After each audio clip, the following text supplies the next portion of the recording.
주님의 이름으로 사랑하고 축복합니다.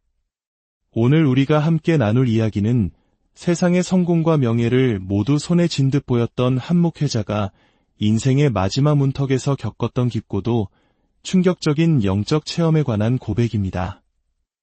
이 이야기는 우리 각자의 신앙을 돌아보게 하고 우리가 진정 누구를 위해 무엇을 위해 살아가고 있는지 스스로에게 묻게 만드는 강력한 울림을 담고 있습니다. 본격적인 이야기에 앞서 이 귀한 나눔이 더 많은 영혼에게 다 잠든 믿음을 깨우는 도구가 될 수 있도록 구독과 좋아요로 하나님의 사역에 동참해 주시기를 부탁드립니다. 여러분의 그 선한 손길 위에 우리 주님의 크신 은혜와 축복인을 함께 하시기를 기도합니다. 이제 한 노년의 목회자가 들려주는 그의 삶의 이야기 속으로 들어가 보겠습니다. 저는 은퇴를 앞둔 한월로 목사입니다. 평생 수천 명의 성도 앞에서 말씀을 전했고 제 이름 석자는 곳 교회의 성장을 증명하는 이름이 되었습니다. 사람들은 저를 성공한 목회자라 불렀습니다. 하지만 죽음 넘어 천국의 문 앞에서 하나님께서는 저를 보시고는 단 한마디를 하셨습니다. 나는 너를 도무지 알지 못한다. 이 충격적인 경험을 통해 송두리째 바뀐 제 삶의 이야기를 오늘 여러분과 나누려 합니다. 안녕하십니까? 저는 서울 구로구에서 한 교회를 섬겨온 목회자입니다. 올해로 65이 되어 곧 정년 은퇴를 맞이하게 되었습니다. 지난 25년간 저는 단 한 번도 강단을 떠나지 않고 한결같이 자리를 지켰습니다. 매주 1000명이 넘는 성도님들이 예배당을 가득 채웠고 교회는 재정적으로나 영적으로나 안정적이었습니다. 교단 내에서도 저는 믿을 만한 목사, 신실한 목회자로 인정받았지요. 우리 교회는 이 구로 지역에서만 두 번째 성전을 건축할 정도로 부흥했습니다. 저 또한 여러 방송 설교에 출연했고 기독교 언론 매체에 제 이름이 오르내리는 일도 잦았습니다. 사람들은 말했습니다. 목사님은 성공하셨습니다. 저는 그 말이 싫지 않았습니다. 오히려 하나님께서 주신 축복이라 여기며 은근히 즐겼습니다. 입술로는 늘 하나님께 영광을 돌린다고 말했지만 마음속 깊은 곳에서는 스스로에 대한 자부심과 교만이 자라나고 있었습니다. 아내는 언제나 제 곁을 든든히 지켜주었고 두 아이 역시 믿음 안에서 바르게 성장해 주었습니다. 모든 것이 평화로웠고 모든 것이 풍족한 삶이었습니다. 그리고 올해 저는 마침내 은퇴를 맞았습니다. 교회는 저를 위해 성대하고 은혜로운 은퇴 감사 예배를 준비해 주었습니다. 셀 수 없이 많은 꽃과 축하 영상, 그리고 축전이 쏟아졌습니다. 예배당에는 우리 교회 성도님들뿐만 아니라 지역의 유지들과 여러 선교 동역자들까지 자리를 가득 메웠습니다. 대형 스크린에는 저의 목회 여정이 파노라마처럼 펼쳐졌습니다. 저는 스크린 속 젊은 날의 제 모습을 보며 조용히 미소 지었습니다. 작은 상가 건물에서 단 5명의 성도와 함께 교회를 개척했던 시절, 밤새 무릎 꿇고 눈물로 기도하며 교회의 부흥을 간구했던 그 치열했던 시간들이 떠올랐습니다. 그래, 나는 정말 열심히 살았다. 그 누구보다 하나님께 내 모든 것을 바쳐 헌신했다. 사람들은 저를 향해 이렇게 말했습니다. 이영환 목사님은 참으로 귀한 분이십니다. 하나님께 크게 쓰임 받으셨습니다. 그 말들이 제 마음을 간지렸습니다. 그런데 바로 그 순간 아주 깊고 조용한 마음 한구석에서 이상한 공허함이 피어오르기 시작했습니다. 말로는 설명하기 힘든 마치 검고 짙은 안개처럼 스며드는 서늘한 기운이었습니다. 애써 무시하려 했지만 떨쳐낼 수 없는 불편함이었습니다. 지금은 이런 생각을 할 때가 아니야. 저는 순서에 따라 강단 위로 올라갔습니다. 단상 위에서 수천 명의 성도들을 내려다보았습니다. 모두가 저를 향해 박수를 보내고 있었습니다. 그들의 얼굴은 환한 미소로 가득했고 눈빛에는 감사와 존경이 담겨 있었습니다. 하지만 그 모든 환대 속에서 저는 기이한 외로움을 느꼈습니다. 제 안은 너무나 고요했습니다. 아니, 고요함을 넘어 낯설게 느껴질 정도였습니다. 박수 소리는 점점 희미해지고 시야는 흐릿해졌습니다. 갑자기 심장이 꽉 조여오는 것을 느꼈습니다. 거대한 바위가 가슴을 짓누르는 듯한 압박감이었습니다. 숨이 가빠지고 등줄기로는 식은땀이 흘러내렸습니다. 저는 말을 멈추고 손에 들고 있던 마이크를 떨어뜨렸습니다. 그 순간 온몸이 흔들렸습니다. 세상이 기울어지는 것 같았고 사람들의 얼굴이 일그러져 보였습니다. 모든 것이 느리게 흘러갔습니다. 꽃과 박수가 가득한 축하의 자리에서 저는 그대로 쓰러지고 말았습니다. 차가운 바닥이 등을 강타했고 제 입술에서는 삼페인 잔이 미끄러져 떨어졌습니다. 유리가 산산조각 났습니다. 그리고 그 조각난 파편처럼 제 의식도 그렇게 부서져 내렸습니다. 모든 것이 어두워졌습니다. 정적이 흘렀습니다. 아무 소리도 들리지 않았습니다. 그리고 문득 저는 저 자신을 내려다보고 있었습니다. 제 육신은 바닥에 쓰러져 있었고 그 주위로 사람들이 몰려들었습니다. 맨 앞에는 충격받은 표정으로 비명을 지르는 제 아내가 있었습니다. 그녀는 창백해진 얼굴로 제 뺨을 때리고 있었습니다. 여보, 여보, 제발. 그녀의 입술이 그렇게 움직이고 있었습니다. 저는 소리쳤습니다. 여보, 나 여기 있어. 나 괜찮아. 하지만 제 목소리는 닿지 않았습니다. 아무도 제 말을 듣지 못했습니다. 제 손은 허공을 가르며 아내의 어깨를 그대로 통과해 버렸습니다. 그 순간 깨달았습니다. 나는 이 세상에 있지만 더 이상 이 세상의 사람이 아니라는 것을. 그 순간 저는 어딘가로 강하게 끌려가기 시작했습니다. 어둠, 차가운 바람, 그리고 아주 깊은 침묵. 저는 이제 그곳을 향하고 있었습니다. 의식이 사라졌습니다. 모든 빛이 꺼졌습니다. 시간과 공간은 아무런 의미가 없었습니다. 저는 그저 떠밀리듯 이끌려갔습니다. 바닥도 하늘도 없는 공간이었습니다. 몸은 가벼웠지만 마음은 무겁게 가라앉았습니다. 그리고 저 멀리 아주 먼 곳에서 빛 하나가 보였습니다. 칠흑 같은 어둠 속에서 찬란하게 빛나는 문 하나가 떠 있었습니다. 저는 본능적으로 그 문으로 다가갔습니다.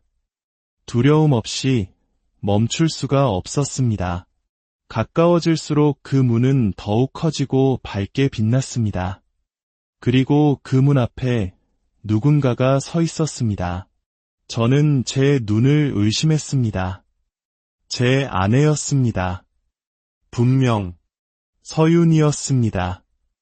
제가 세상에서 가장 잘하는 얼굴, 언제나 저를 위해 헌신하고 미소 짓던 아내의 모습이었습니다. 하지만 그 모습은 너무나 젊고 건강했습니다. 아마도 우리의 신혼초 모습이었을 겁니다. 꿈이라고 하기에는 너무나도 생생했습니다. 저는 소리쳤습니다. 여보. 하지만 제 목소리는 바람에 흩어질 뿐이었습니다. 저는 더 가까이 다가갔습니다. 두 팔을 뻗었습니다. 바로 그 순간 그녀가 저를 돌아보았습니다. 그리고는 고개를 갸웃거렸습니다. 아주 낯선 표정으로 그녀는 조심스럽게 이렇게 말했습니다. 누구시죠? 심장이 멎는 것 같았습니다. 저는 다시 소리쳤습니다. 여보, 나, 당신 남편, 이영환이라고. 하지만 그녀는 아무런 반응이 없었습니다. 고개를 떨군 채 그녀는 천천히 몸을 돌렸습니다. 그리고 저 찬란한 문을 향해 걸어갔습니다. 저는 그 자리에 얼어붙은 듯 서 있었습니다. 그 순간 제 안에서 깊은 울림이 터져 나왔습니다. 너는 누구냐? 단 한 문장이었습니다. 짧지만 저를 무너뜨리는 질문이었습니다. 나는 목사였습니다. 평생 교회를 위해 살았습니다. 수많은 설교를 했고 많은 영혼을 도왔습니다. 하지만 지금 아무도 나를 알아보지 못합니다. 내가 가장 사랑했던 사람이 나를 모른다고 합니다. 그리고 이제 나 자신에게 묻고 있습니다. 나는 누구인가? 나는 왜 여기에 있는가? 나는 주님의 이름을 얼마나 사랑했는가? 아니, 나는 정말 주님을 알기나 했던가? 아무런 대답도 떠오르지 않았습니다. 오직 기억들만이 파도처럼 밀려왔습니다. 교회 행정이 바쁘다는 핑계로 아내의 눈물을 외면했던 날들, 강단 위에서 박수갈채를 받으면서도 정작 성도들의 고통스러운 전화에는 의무감으로 답했던 순간들, 딸의 진로 고민에 기도하자는 말 한마디 던져놓고 예부 강연을 위해 서둘러 집을 나섰던 그날, 모두가 저를 존경했지만 저는 진정으로 누구에게도 마음을 열지 않았습니다. 이곳에서 나는 무엇을 증명할 수 있을까? 천국의 문은 제 앞에서 서서히 닫히고 있었습니다. 빛은 점점 사라져갔습니다. 저는 그곳에 홀로 남겨졌습니다. 발미대는 아무것도 없었습니다. 저는 주저앉았습니다. 그리고 처음으로 진심을 담아 속삭였습니다. 주님, 제가 잘못했습니다. 저는 저 자신을 위해 살았습니다. 사람들의 칭찬을 더 사랑했고 교회의 외적인 모습을 더 중요하게 여겼습니다. 단 한순간도 온 마음을 다해 주님을 찾지 않았습니다. 그 고백은 눈물이 되었습니다. 그것은 말이 아니라 절규였습니다. 처음으로 제가 작게 느껴졌습니다. 처음으로 제가 아무것도 아니라는 것을 깨달았습니다. 바로 그때였습니다. 문득 따뜻한 기운이 저를 스치고 지나갔습니다. 보이지 않는 손이 제 어깨를 감싸 안았습니다. 아무 말씀도 없으셨습니다. 하지만 저는 느낄 수 있었습니다. 아직 끝나지 않았다. 목소리 같지 않은 그 목소리가 제 안에서 울렸습니다. 저는 그 한 줄기 희망을 붙잡고 기도했습니다. 주님, 다시 저를 보내주신다면 모든 것을 바꾸겠습니다. 이번에는 정말로 주님을 알고 싶습니다. 가짜 목사가 아니라 진짜 목회자로 살고 싶습니다. 저는 그렇게 눈을 감았습니다. 다시 돌아가고 싶었습니다. 무슨 일이 있어도 반드시 돌아가야만 했습니다. 무릎 꿇은 채 온몸을 떨었습니다. 문은 닫혔고 저는 홀로 남겨졌습니다. 아무 소리도 들리지 않았습니다.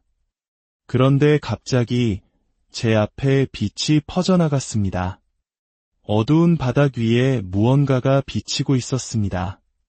처음에는 희미했지만 곧 선명해졌습니다. 그것은 제 과거였습니다. 아니, 제가 살아온 모든 날들이었습니다. 첫 장면은 아주 오래전 제가 신학교에 다닐 때였습니다. 낡은 기숙사방에서 무릎을 꿇고 성령님의 임재 앞에서 울며 기도하던 때가 기억났습니다. 설교보다 기도가 더 좋다고 생각했던 순수했던 시절이었습니다. 다음 장면은 어느 날 새벽의 집 안 풍경이었습니다. 어린 두 아들이 거실에 누워 잠들어 있었고 아내는 조용히 밥솥을 열고 있었습니다. 저는 식탁에 앉아 설교 원고를 정리하고 있었습니다. 그리고 이렇게 말했습니다. 여보, 애들 좀 조용히 시켜줘. 그 말에 아내는 아무 말 없이 바쁘던 손을 멈췄습니다. 그녀의 지친 어깨가 보였습니다. 다음은 시골에서 목회하시던 한 목사님이 저를 찾아왔던 장면이었습니다. 성도가 40명도 채 되지 않는 교회를 섬기던 그는 교회가 무너져간다며 도움을 청했습니다. 저는 회의가 바쁘다며 제 명함 한 장을 건넸을 뿐입니다. 그리고는 장로님들과 함께 곧장 회의실로 들어가 버렸습니다. 그 문이 닫히는 순간 그 목사님의 뒷모습이 얼마나 작아 보였는지 모릅니다. 어느 날 제게 강단을 내어주셨던 얼로 목사님의 부고를 들었던 기억도 떠올랐습니다. 평생 저를 위해 기도해 주셨던 그분의 장례식에 저는 참석하지 못했습니다. 해외 집회 일정 때문이었습니다. 저는 스스로를 축복의 통로가 되어야 한다고 합리화했습니다. 아니, 위로했습니다. 그것은 진심이 아니었습니다. 제 안에는 조용한 계산이 있었습니다. 더 큰 무대, 더 많은 청중, 더 유명한 사역. 저는 이름을 위해 살았습니다. 주님의 이름이 아니라 제 이름과 제 설교가 화제가 되고 제 책이 더 많이 팔릴수록 제가 더 거룩해지는 것이라 착각했습니다. 하지만 그것은 아니었습니다. 화면은 계속해서 돌아갔습니다. 제가 했던 모든 말, 모든 행동이 날카로운 칼이 되어 저를 찔렀습니다. 몇 년 전 딸아이가 밤늦게 제 방으로 찾아왔습니다. 대학 입시를 앞두고 진지하게 대화를 하고 싶다고 했습니다. 저는 원고를 써야 한다며 내일 이야기하자고 했습니다. 그 내일은 결코 오지 않았습니다. 아이는 혼자 결정을 내렸고 그 후로 다시는 제게 상담을 요청하지 않았습니다. 저는 모른 척했습니다. 제 방식이 옳다고 믿었습니다. 목회자의 가정은 달라야 한다고 말했습니다. 하지만 그 말은 가족을 위한 것이 아니었습니다. 제 체면을 지키기 위한 말이었습니다. 화면이 바뀌었습니다. 한 청년이 보였습니다. 교회에서 자란 아이였습니다. 방황 끝에 술에 취해 새벽에 저를 찾아왔습니다. 저는 피곤하다며 내일 오라고 돌려보냈습니다. 다음 날 그 아이에게서는 아무런 소식이 없었습니다. 결국 다른 교회로 갔다가 나중에는 신앙을 떠났다는 소식을 전해 들었습니다. 저는 그저 안타깝게만 생각했습니다. 제 책임은 아니라고 여겼습니다. 하지만 지금 그 장면 앞에 서 있는 저는 도망치고 싶었습니다. 너무나 많았습니다. 사소한 장면들이었습니다. 하지만 그 사소한 장면들이야말로 제 진짜 얼굴을 드러내고 있었습니다. 위로하지 않는 목사, 들어주지 않는 아버지, 사랑하지 않는 남편. 겉은 화려했지만 속은 텅 비어 있었습니다. 저는 다시 묻지 않을 수 없었습니다. 나는 누구인가? 나는 이 길을 걸었는가? 나는 무엇을 위해 살았는가? 그 어떤 질문에도 저는 명확하게 대답할 수 없었습니다. 빛이 서서히 사라져갔습니다. 저는 고개를 들 수 없었습니다. 무너져 내렸습니다. 가슴을 부여잡고 바닥에 입술을 대었습니다. 그리고 처음으로 이렇게 기도했습니다. 하나님, 저를 보았습니다. 그리고 너무나 부끄럽습니다. 지금이라도 저를 다시 데려가 주실 수 있나요? 단 한 번만이라도 당신의 사람으로 살게 해주실 수 없나요? 그 기도가 입술을 떠났을 때 아주 작고 미약한 바람이 불기 시작했습니다.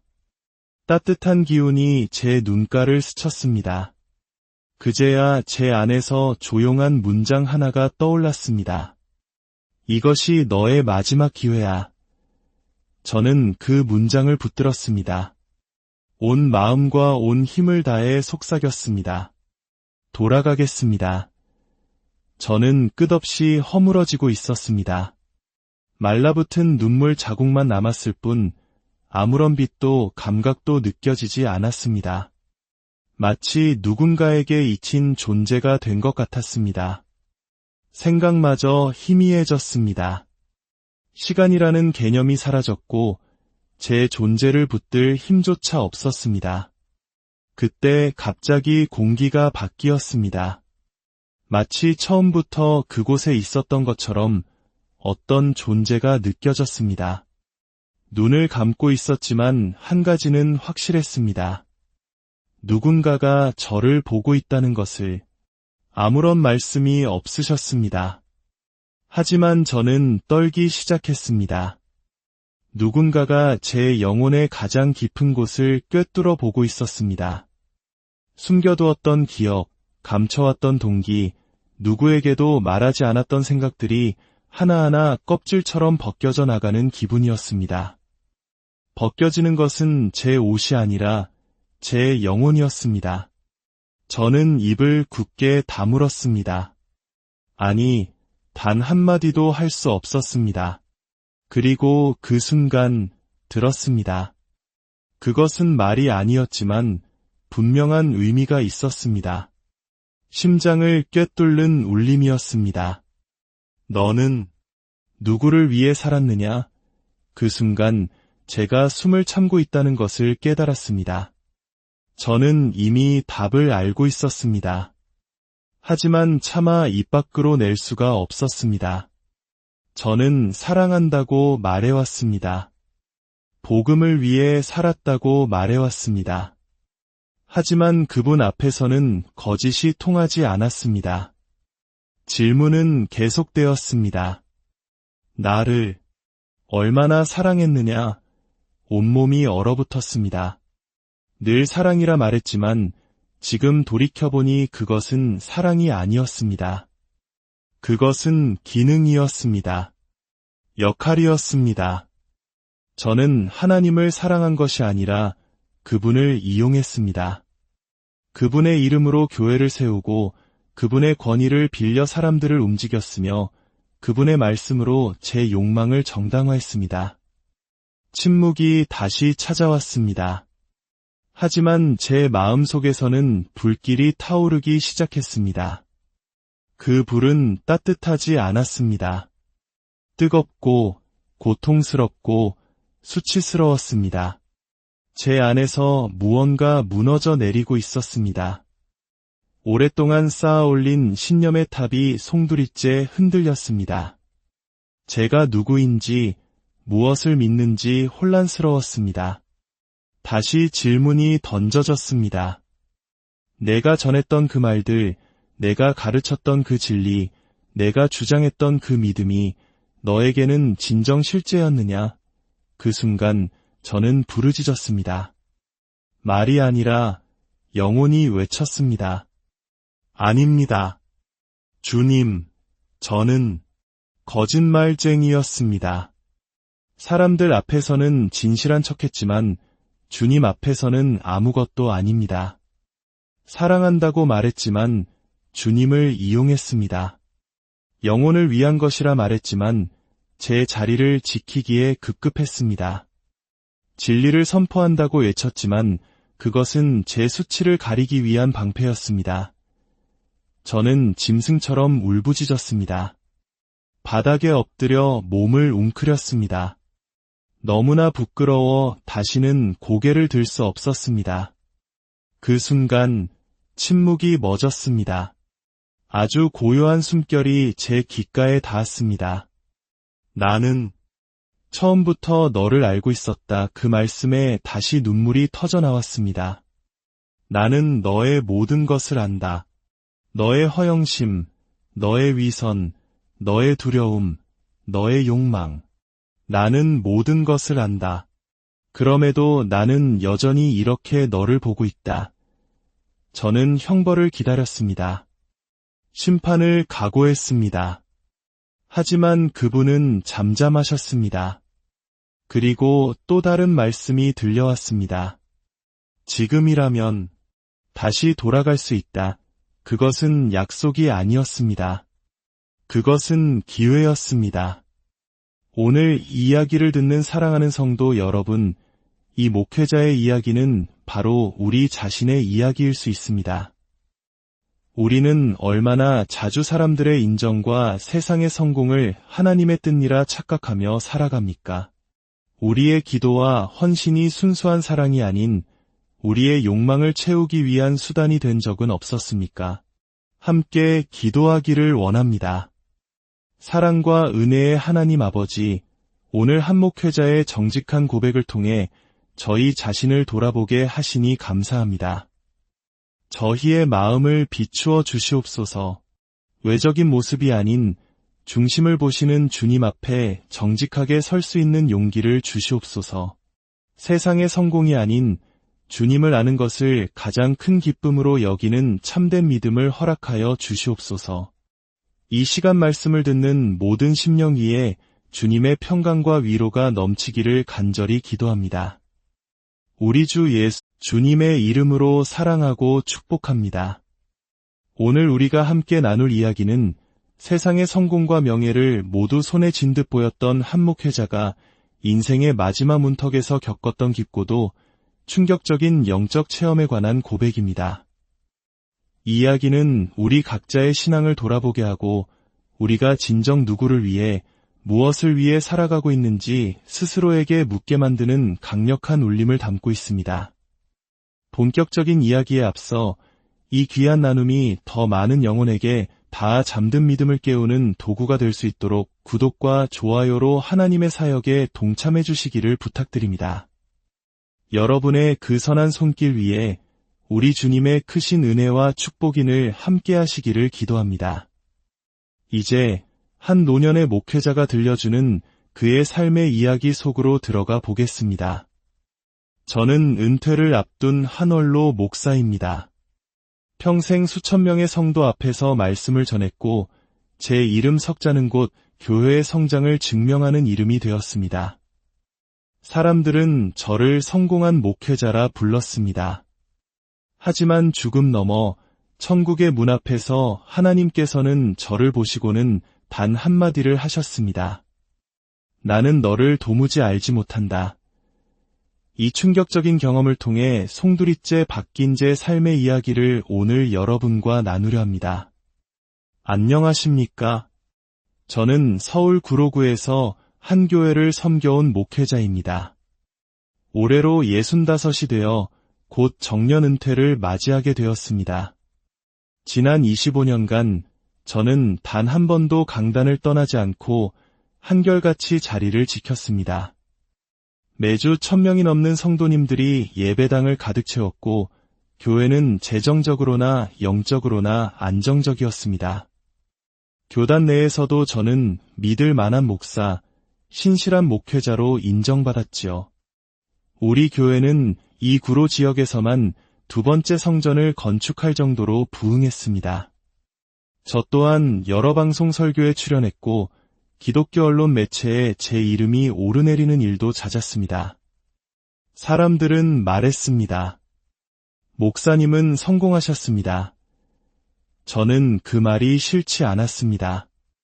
오히려 하나님께서 주신 축복이라 여기며 은근히 즐겼습니다. 입술로는 늘 하나님께 영광을 돌린다고 말했지만 마음속 깊은 곳에서는 스스로에 대한 자부심과 교만이 자라나고 있었습니다. 아내는 언제나 제 곁을 든든히 지켜주었고 두 아이 역시 믿음 안에서 바르게 성장해 주었습니다. 모든 것이 평화로웠고 모든 것이 풍족한 삶이었습니다. 그리고 올해 저는 마침내 은퇴를 맞았습니다. 교회는 저를 위해 성대하고 은혜로운 은퇴 감사 예배를 준비해 주었습니다. 셀 수 없이 많은 꽃과 축하 영상, 그리고 축전이 쏟아졌습니다.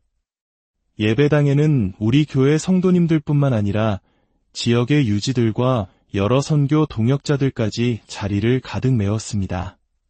대형 스크린에는 저의 목회 여정이 파노라마처럼 펼쳐졌습니다. 저는 스크린 속 젊은 날의 제 모습을 보며 조용히 미소 지었습니다. 작은 상가 건물에서 단 5명의 성도와 함께 교회를 개척했던 시절, 밤새 무릎 꿇고 눈물로 기도하며 교회의 부흥을 간구했던 그 치열했던 시간들이 떠올랐습니다. 그래, 나는 정말 열심히 살았다. 그 누구보다 하나님께 내 모든 것을 바쳐 헌신했다. 사람들은 저를 향해 이렇게 말했습니다. 이영환 목사님은 참으로 귀한 분이십니다. 하나님께 크게 쓰임 받으셨습니다. 그 말들이 제 마음을 간지렸습니다. 그런데 바로 그 순간 아주 깊고 조용한 마음 한구석에서 이상한 공허함이 피어오르기 시작했습니다. 말로는 설명하기 힘든 마치 검고 짙은 안개처럼 스며드는 서늘한 기운이었습니다. 애써 무시하려 했지만 떨쳐낼 수 없는 불편함이었습니다. 지금은 이런 생각을 할 때가 아니야. 저는 순서에 따라 강단 위로 올라갔습니다. 단상 위에서 수천 명의 성도들을 내려다보았습니다. 모두가 저를 향해 박수를 보내고 있었습니다. 그들의 얼굴은 환한 미소로 가득했고 눈빛에는 감사와 존경이 담겨 있었습니다. 하지만 그 모든 환대 속에서 저는 기이한 외로움을 느꼈습니다. 제 안은 너무나 고요했습니다. 아니, 고요함을 넘어 낯설게 느껴질 정도였습니다. 박수 소리는 점점 희미해지고 시야는 흐릿해졌습니다. 갑자기 심장이 꽉 조여오는 것을 느꼈습니다. 거대한 바위가 가슴을 짓누르는 듯한 압박감이었습니다. 숨이 가빠지고 등줄기로는 식은땀이 흘러내렸습니다. 저는 말을 멈추고 손에 들고 있던 마이크를 떨어뜨렸습니다. 그 순간 온몸이 흔들렸습니다. 세상이 기울어지는 것 같았고 사람들의 얼굴이 일그러져 보였습니다. 모든 것이 느리게 흘러갔습니다. 꽃과 박수가 가득한 축하의 자리에서 저는 그대로 쓰러지고 말았습니다. 차가운 바닥이 등을 강타했고 제 입술에서는 삼페인 잔이 미끄러져 떨어졌습니다. 유리가 산산조각 났습니다. 그리고 그 조각난 파편처럼 제 의식도 그렇게 부서져 내렸습니다. 모든 것이 어두워졌습니다. 정적이 흘렀습니다. 아무 소리도 들리지 않았습니다. 그리고 문득 저는 저 자신을 내려다보고 있었습니다. 제 육신은 바닥에 쓰러져 있었고 그 주위로 사람들이 몰려들었습니다. 맨 앞에는 충격받은 표정으로 비명을 지르는 제 아내가 있었습니다. 그녀는 창백해진 얼굴로 제 뺨을 때리고 있었습니다. 여보, 여보, 제발. 그녀의 입술이 그렇게 움직이고 있었습니다. 저는 소리쳤습니다. 여보, 나 여기 있어. 나 괜찮아. 하지만 제 목소리는 닿지 않았습니다. 아무도 제 말을 듣지 못했습니다. 제 손은 허공을 가르며 아내의 어깨를 그대로 통과해버렸습니다. 그 순간 깨달았습니다. 나는 이 세상에 있지만 더 이상 이 세상의 사람이 아니라는 것을. 그 순간 저는 어딘가로 강하게 끌려가기 시작했습니다. 어둠, 차가운 바람, 그리고 아주 깊은 침묵. 저는 이제 그곳을 향하고 있었습니다. 의식이 사라졌습니다. 모든 빛이 꺼졌습니다. 시간과 공간은 아무런 의미가 없었습니다. 저는 그저 떠밀리듯 이끌려갔습니다. 바닥도 하늘도 없는 공간이었습니다. 몸은 가벼웠지만 마음은 무겁게 가라앉았습니다. 그리고 저 멀리 아주 먼 곳에서 빛 하나가 보였습니다. 칠흑 같은 어둠 속에서 찬란하게 빛나는 문 하나가 떠 있었습니다. 저는 본능적으로 그 문으로 다가갔습니다. 두려움 없이 멈출 수가 없었습니다. 가까워질수록 그 문은 더욱 커지고 밝게 빛났습니다. 그리고 그 문 앞에 누군가가 서 있었습니다. 저는 제 눈을 의심했습니다. 제 아내였습니다. 분명 서윤이었습니다. 제가 세상에서 가장 잘하는 얼굴, 언제나 저를 위해 헌신하고 미소 짓던 아내의 모습이었습니다. 하지만 그 모습은 너무나 젊고 건강했습니다. 아마도 우리의 신혼초 모습이었을 겁니다. 꿈이라고 하기에는 너무나도 생생했습니다. 저는 소리쳤습니다. 여보. 하지만 제 목소리는 바람에 흩어질 뿐이었습니다. 저는 더 가까이 다가갔습니다. 두 팔을 뻗었습니다. 바로 그 순간 그녀가 저를 돌아보았습니다. 그리고는 고개를 갸웃거렸습니다. 아주 낯선 표정으로 그녀는 조심스럽게 이렇게 말했습니다. 누구시죠? 심장이 멎는 것 같았습니다. 저는 다시 소리쳤습니다. 여보, 당신 남편 이영환이라고. 하지만 그녀는 아무런 반응이 없었습니다. 고개를 떨군 채 그녀는 천천히 몸을 돌렸습니다. 그리고 저 찬란한 문을 향해 걸어갔습니다. 저는 그 자리에 얼어붙은 듯 서 있었습니다. 그 순간 제 안에서 깊은 울림이 터져나왔습니다. 너는 누구냐? 단 한 문장이었습니다. 짧지만 저를 무너뜨리는 질문이었습니다. 나는 목사였습니다. 평생 교회를 위해 살았습니다. 수많은 설교를 했고 많은 영혼을 도왔습니다. 하지만 지금 아무도 나를 알아보지 못합니다. 내가 가장 사랑했던 사람이 나를 모른다고 합니다. 그리고 이제 나 자신에게 묻고 있습니다. 나는 누구인가? 나는 왜 여기에 있는가? 나는 주님의 이름을 얼마나 사랑했는가? 아니, 나는 정말 주님을 알기나 했던가? 아무런 대답도 떠오르지 않았습니다. 오직 기억들만이 파도처럼 밀려왔습니다. 교회 행정이 바쁘다는 핑계로 아내의 눈물을 외면했던 날들, 강단 위에서 박수갈채를 받으면서도 정작 성도들의 고통스러운 전화에는 의무감으로 답했던 순간들, 딸의 진로 고민에 기도하자는 말 한마디 던져놓고 예부 강연을 위해 서둘러 집을 나섰던 그날, 모두가 저를 존경했지만 저는 진정으로 누구에게도 마음을 열지 않았습니다. 이곳에서 나는 무엇을 증명할 수 있을까? 천국의 문은 제 앞에서 서서히 닫히고 있었습니다. 빛은 점점 사라져갔습니다. 저는 그곳에 홀로 남겨졌습니다. 발밑에는 아무것도 없었습니다. 저는 주저앉았습니다. 그리고 처음으로 진심을 담아 속삭였습니다. 주님, 제가 잘못했습니다. 저는 저 자신을 위해 살았습니다. 사람들의 칭찬을 더 사랑했고 교회의 외적인 모습을 더 중요하게 여겼습니다. 단 한순간도 온 마음을 다해 주님을 찾지 않았습니다. 그 고백은 눈물이 되었습니다. 그것은 말이 아니라 절규였습니다. 처음으로 제가 작게 느껴졌습니다.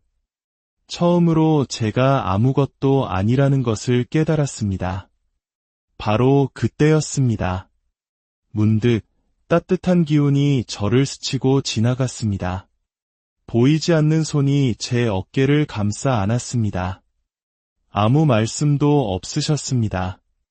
하지만 저는 느낄 수 있었습니다. 아직 끝나지 않았다. 목소리 같지 않은 그 목소리가 제 안에서 울렸습니다. 저는 그 한 줄기 희망을 붙잡고 기도했습니다. 주님, 다시 저를 보내주신다면 모든 것을 바꾸겠습니다.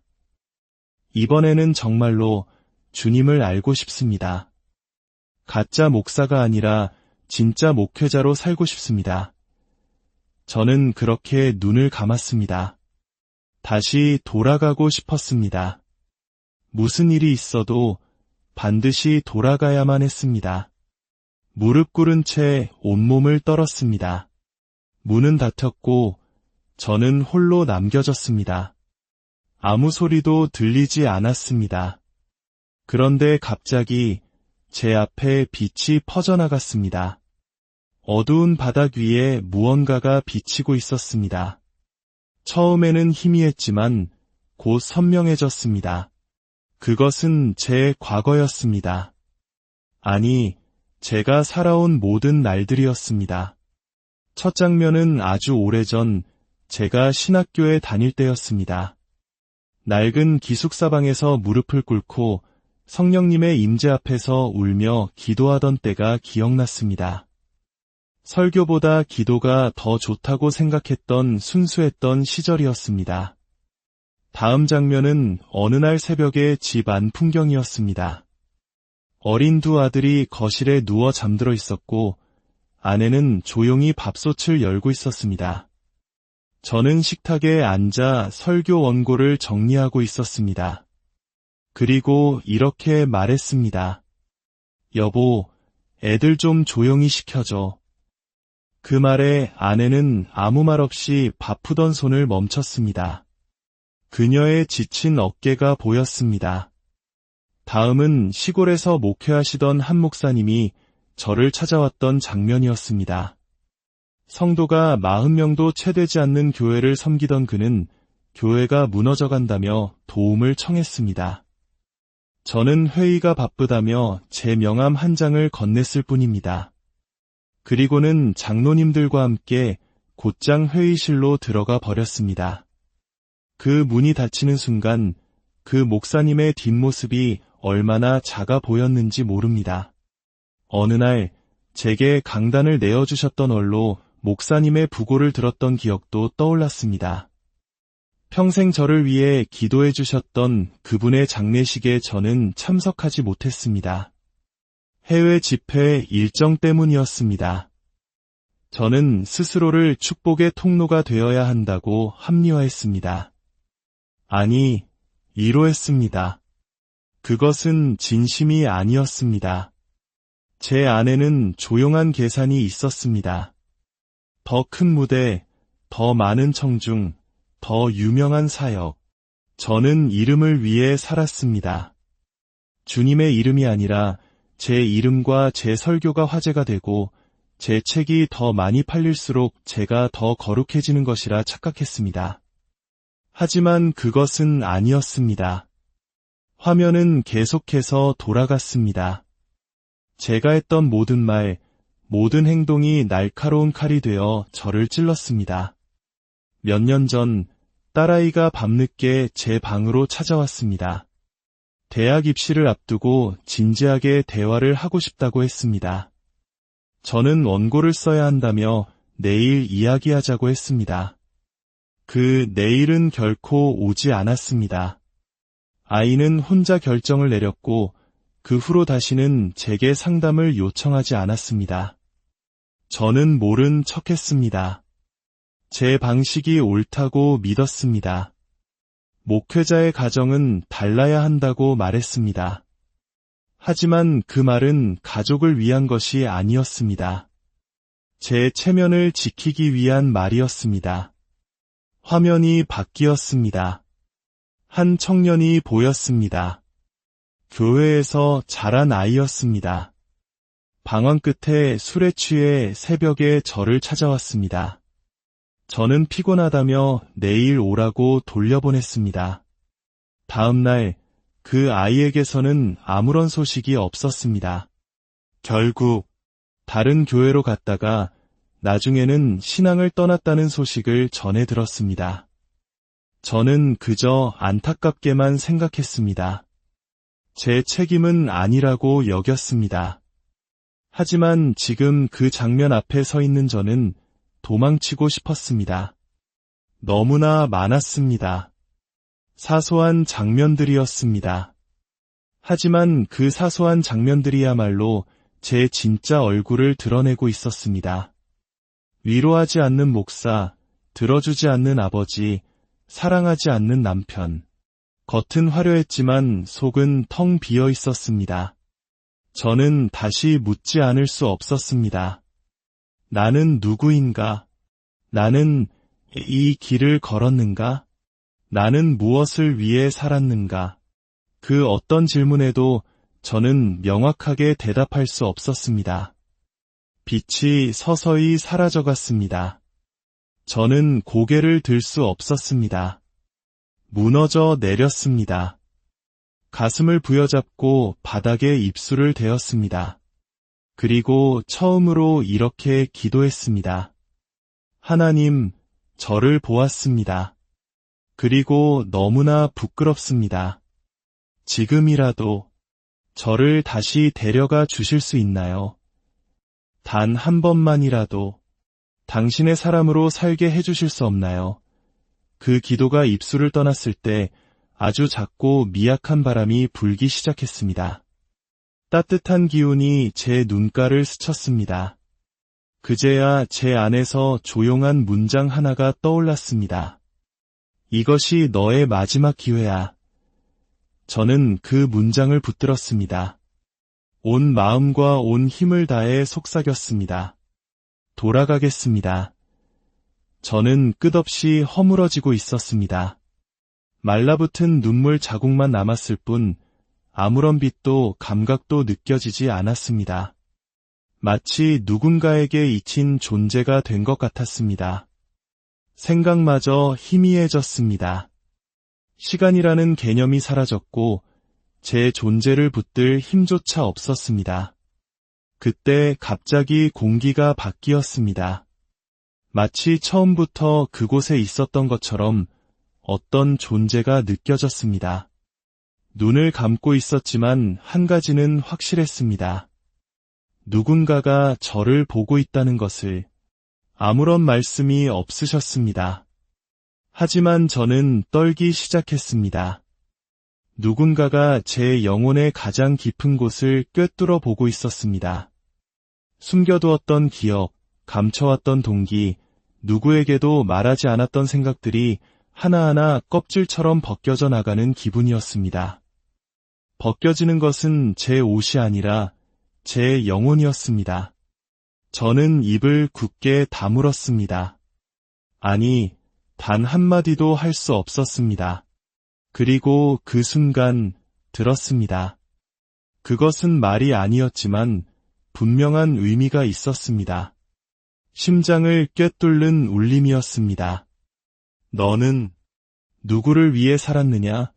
그 순간 제가 숨을 참고 있다는 것을 깨달았습니다.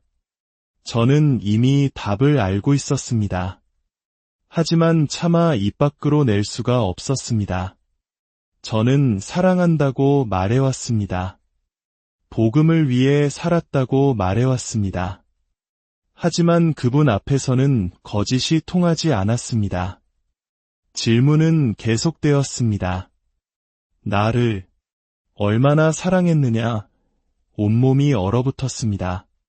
늘 사랑이라 말했지만 지금 돌이켜보니 그것은 사랑이 아니었습니다. 그것은 기능이었습니다. 역할이었습니다. 저는 하나님을 사랑한 것이 아니라 그분을 이용했습니다. 그분의 이름으로 교회를 세우고 그분의 권위를 빌려 사람들을 움직였으며 그분의 말씀으로 제 욕망을 정당화했습니다. 침묵이 다시 찾아왔습니다. 하지만 제 마음속에서는 불길이 타오르기 시작했습니다. 그 불은 따뜻하지 않았습니다. 뜨겁고 고통스럽고 수치스러웠습니다. 제 안에서 무언가 무너져 내리고 있었습니다. 오랫동안 쌓아올린 신념의 탑이 송두리째 흔들렸습니다. 제가 누구인지, 무엇을 믿는지 혼란스러웠습니다. 다시 질문이 던져졌습니다. 내가 전했던 그 말들, 내가 가르쳤던 그 진리, 내가 주장했던 그 믿음이 너에게는 진정 실제였느냐? 그 순간 저는 부르짖었습니다. 말이 아니라 영혼이 외쳤습니다. 아닙니다. 주님, 저는 거짓말쟁이였습니다. 사람들 앞에서는 진실한 척했지만 주님 앞에서는 아무것도 아닙니다. 사랑한다고 말했지만 주님을 이용했습니다. 영혼을 위한 것이라 말했지만 제 자리를 지키기에 급급했습니다. 진리를 선포한다고 외쳤지만 그것은 제 수치를 가리기 위한 방패였습니다. 저는 짐승처럼 울부짖었습니다. 바닥에 엎드려 몸을 웅크렸습니다. 너무나 부끄러워 다시는 고개를 들 수 없었습니다. 그 순간 침묵이 멎었습니다. 아주 고요한 숨결이 제 귓가에 닿았습니다. 나는 처음부터 너를 알고 있었다. 그 말씀에 다시 눈물이 터져나왔습니다. 나는 너의 모든 것을 안다. 너의 허영심, 너의 위선, 너의 두려움, 너의 욕망. 나는 모든 것을 안다. 그럼에도 나는 여전히 이렇게 너를 보고 있다. 저는 형벌을 기다렸습니다. 심판을 각오했습니다. 하지만 그분은 잠잠하셨습니다. 그리고 또 다른 말씀이 들려왔습니다. 지금이라면 다시 돌아갈 수 있다. 그것은 약속이 아니었습니다. 그것은 기회였습니다. 오늘 이야기를 듣는 사랑하는 성도 여러분, 이 목회자의 이야기는 바로 우리 자신의 이야기일 수 있습니다. 우리는 얼마나 자주 사람들의 인정과 세상의 성공을 하나님의 뜻이라 착각하며 살아갑니까? 우리의 기도와 헌신이 순수한 사랑이 아닌 우리의 욕망을 채우기 위한 수단이 된 적은 없었습니까? 함께 기도하기를 원합니다. 사랑과 은혜의 하나님 아버지, 오늘 한 목회자의 정직한 고백을 통해 저희 자신을 돌아보게 하시니 감사합니다. 저희의 마음을 비추어 주시옵소서. 외적인 모습이 아닌 중심을 보시는 주님 앞에 정직하게 설 수 있는 용기를 주시옵소서. 세상의 성공이 아닌 주님을 아는 것을 가장 큰 기쁨으로 여기는 참된 믿음을 허락하여 주시옵소서.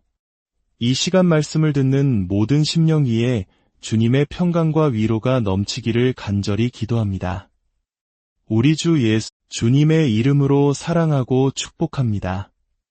오늘 우리가 함께 나눌 이야기는 세상의 성공과 명예를 모두 손에 쥔 듯 보였던 한 목회자가 인생의 마지막 문턱에서 겪었던 깊고도 충격적인 영적 체험에 관한 고백입니다.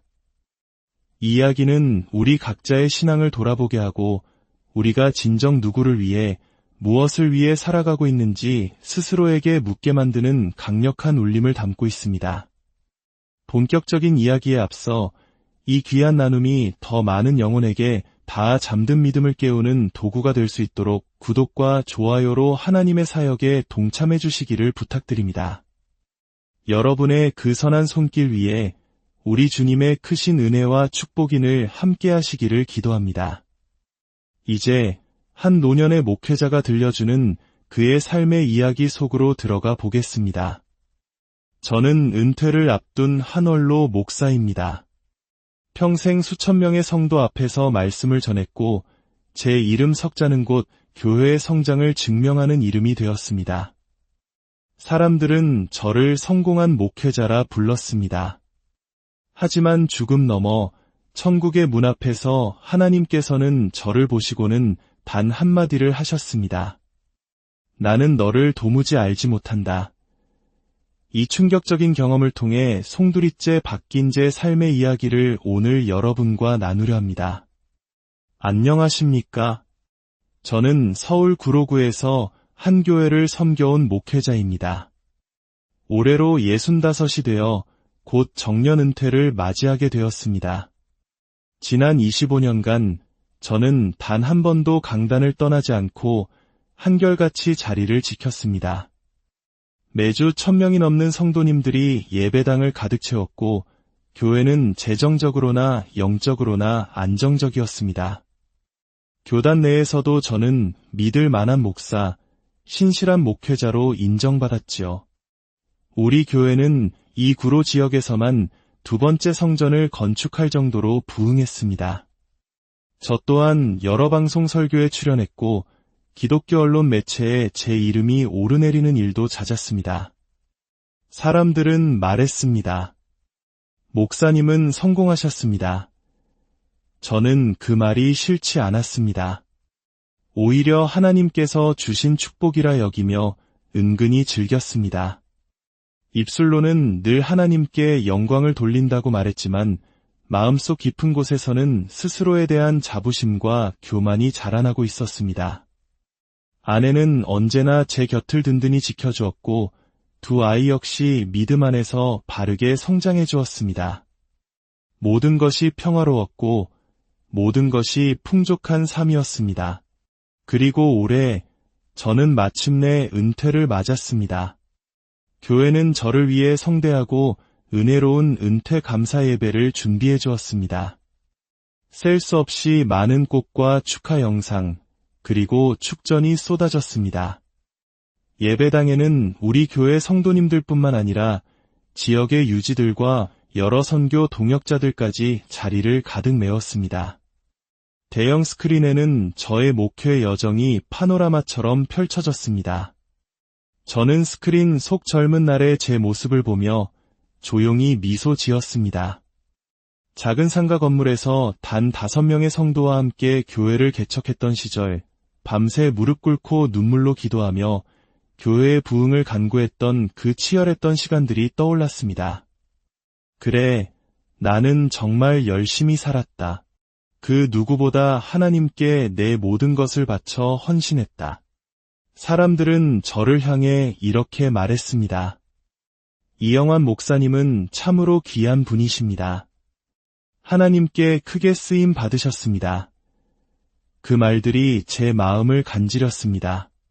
그런데 바로 그 순간 아주 깊고 조용한 마음 한구석에서 이상한 공허함이 피어오르기 시작했습니다. 말로는 설명하기 힘든 마치 검고 짙은 안개처럼 스며드는 서늘한 기운이었습니다.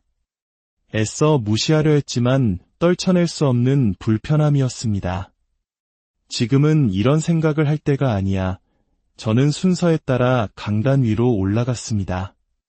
단상 위에서 수천 명의 성도들을 내려다보았습니다. 모두가 저를 향해 박수를 보내고 있었습니다.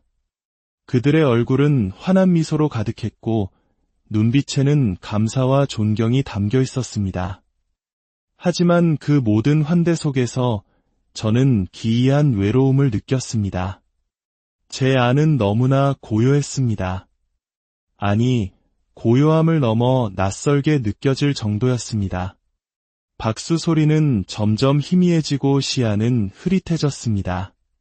갑자기 심장이 꽉 조여오는 것을 느꼈습니다. 거대한 바위가 가슴을 짓누르는 듯한 압박감이었습니다. 숨이 가빠지고 등줄기로는 식은땀이 흘러내렸습니다. 저는 말을 멈추고 손에 들고 있던 마이크를 떨어뜨렸습니다. 그 순간 온몸이 흔들렸습니다.